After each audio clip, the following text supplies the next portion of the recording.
Mamlakatimizda tadbirkorlikni rivojlantirish strategik vazifaga aylandi. Sababi eng katta kuch aynan shu sohada mujassam ekanligini hayotning o'zi ko'rsatib turibdi. Shu bois tadbirkorlarni qo'llab-quvvatlash markazdan tortib eng quyi bo'g'ingacha barcha rahbarlarning kundalik ishiga aylandi. Ayniqsa joylarda mutasaddilar tadbirkorlar bilan ko'proq muloqot qilib, ularga ko'mak va suyanch bo'lmoqdalar. Buni birgina Qo'shtepa tumani misolida ko'rish mumkin. Mamlakatimizda xotin-qizlarni qo'llab-quvvatlash borasida juda ham katta islohotlar amalga oshirilyapti. Muhtaram yurtboshimizni aynan xotin-qizlar qatlamiga ko'rsatilayotgan e'tiborlari davlat siyosati darajasiga ko'tarildi. Jumladan Qo'shtepa tumanida ham bugungi kunda xotin-qizlarda jamiyatdagi o'rnini ko'tarish, ularda qobiliyatlarini, iste'dodlarini ro'yobga chiqarish, bandligini ta'minlash, ular tadbirkorligini qo'llab-quvvatlash bo'yicha juda ham katta ishlar amalga oshirilmoqda. Tumanimizda jami 208 mingga yaqin aholi bo'lsa, buning 105 mingga yaqinini xotin-qizlar tashkil etadi. 2026-yilning birinchi choragida jami bugungi kunga qadar 1100 ga yaqin xotin-qizlarning bandligi ta'minlandi.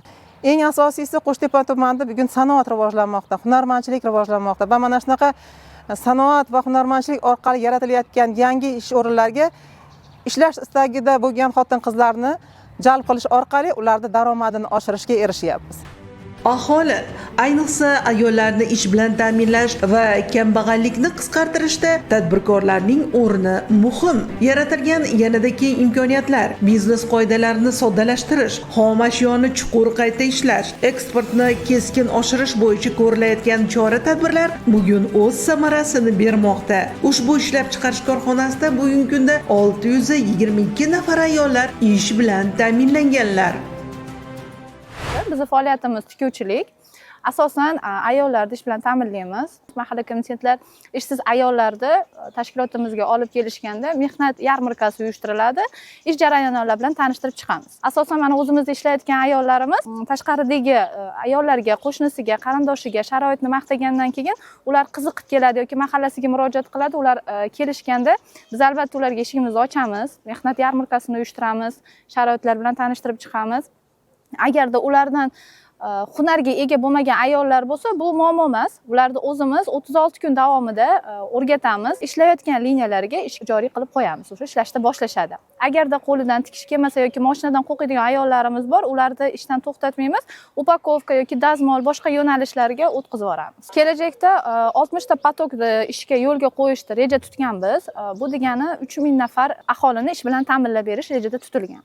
Bundan tashqari rejada hudud, ya'ni tashkilot ishchilari uchun bolalar bog'chasi yo'lga qo'yiladi va mini poliklinika yo'lga qo'yiladi. Bu sharoitlar nima uchun qilinadi desangiz, o'zimizning ayollarimiz, ya'ni sog'liqlariga e'tiborliroq bo'lishi uchun, ya'ni ishdan chiqqandan keyin bolalarini olishga qulayroq, asosan o'sha ayollarimiz uchun sharoit yaratib berishga harakat qilyapti. Avtobus transportimiz yo'lga qo'yilgan, bir mahal issiq ovqatimiz bor, medpunktimiz bo'yicha doim ishchilarimiz uchun ishlaydi, nazoratda bo'ladi ayollarimiz. Ular sog'liqlariga ham e'tibor beramiz. Go'zal O'rmonova ushbu korxonada ishlayotganiga 2 yilga yaqin vaqt bo'ldi. Korxonaga kelib adashmagan ekanman, deydi u.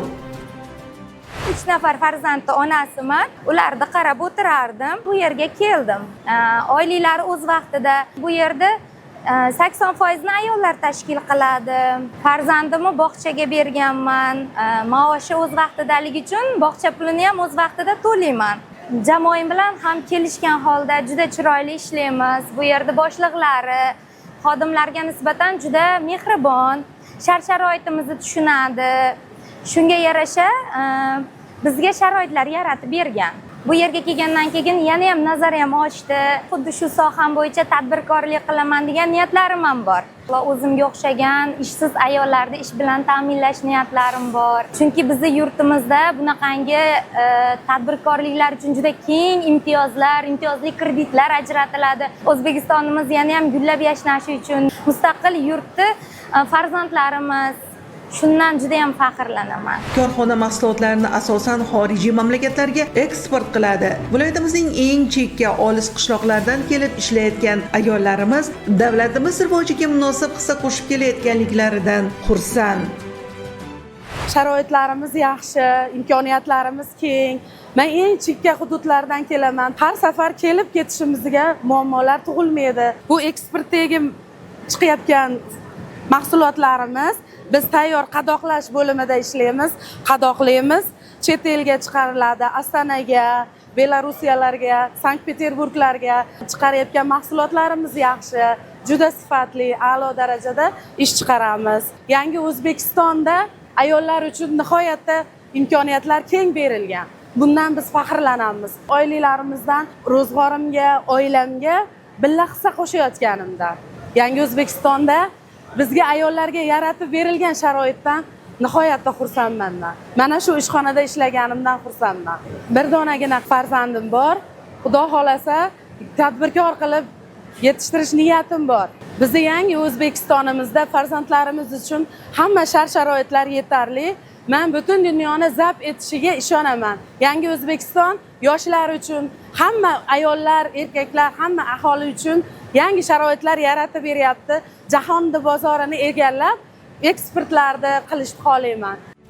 Korxonada xorijiy mamlakatlardan kelgan mutaxassislar ham faoliyat olib boradilar. With us properly. Quyoshli O'zbekiston menga juda yoqadi. O'zbekiston sanoatini rivojlantirishga hissa qo'shish uchun kelganman. Oila a'zolarimni ham olib kelganman. Odamlari mehnatkash, samimiy. Maqsadimiz bu yerda ishlab chiqarilayotgan mahsulotlarni jahon bozoriga olib chiqish. Davlat rahbaridan biz juda xursandmiz. Xorijliklar uchun yaxshi sharoitlar yaratilgan. Kuni kecha O'zbekiston prezidentining Farg'onaga tashrifini biz ham hayajon bilan kuzatdik. Ko'p narsalarni yana oldimizga maqsad qildik.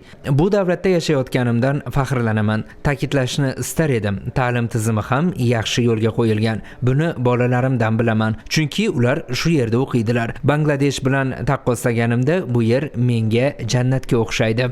O'zbekiston yaxshi ko'raman, O'zbekiston zo'r.